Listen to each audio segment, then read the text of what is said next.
پیسې غواړي وایي کومې پیسې ولې د انګورو نه خوړل هغه نعیمان به کله کله به نبي علیه السلام مسجد نبوي کې ناست و نبي علیه السلام ته به یې انګور راوړل کې به یې ښودله نورو صحابو ته به یې ځان داسې که چې یعنې زه خو یو سخي سړی یم هغه چې نبي علیه السلام وخوړل بله ورځ ته به چې نبي علیه السلام جومات کې ناست و دروازې ته به راودرېدی وایي السلام علیک یا رسول الله هغه ورته ویلې وعلیکم السلام نعیمانه څه چل دی یا پیسې غواړي وایي کومې پیسې ولې د انګورو نه خوړل بوډ به هم دلته کړي یوه به یې بل هم درته وکم بیخي ډېر ګپي صحابي تېر سوی نعیمان یو دی و یو سویبت ابن حرمله دی دواړه ملګري وو ابوبکر صدیق و سویبت ابن حرمله و نعیمان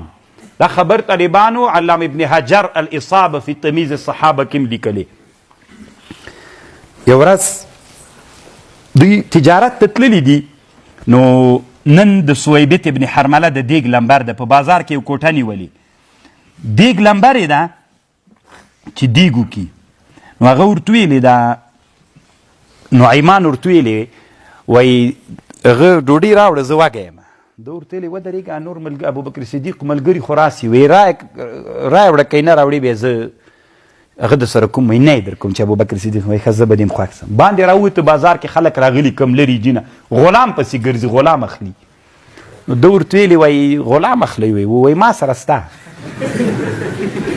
خو که ای اخلی تیار به سره جوړ سو هغه ده ګرځي را ګرځي هغه فکر نه ده هغه غلام ده خو یو عادت لري په اته اوښانو یې ورسره خرڅ کړه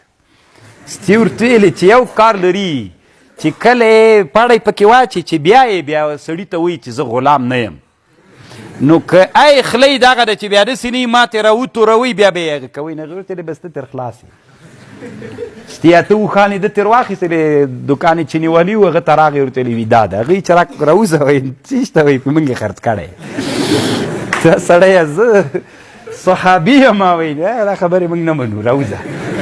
پړی چې پکې واچو چې په بازار کې خرڅوي لیخوان ابوبکر صدیق صاحب راغی نو هغه ورته خندل زوی مو مړ صحیح دا صحابي ده څه کوئ تاسې تو طالبان داسې دا ژوند داسې ژوند هم تېر سوی دا کتاب پیدا کوي الفقهاء والمزاح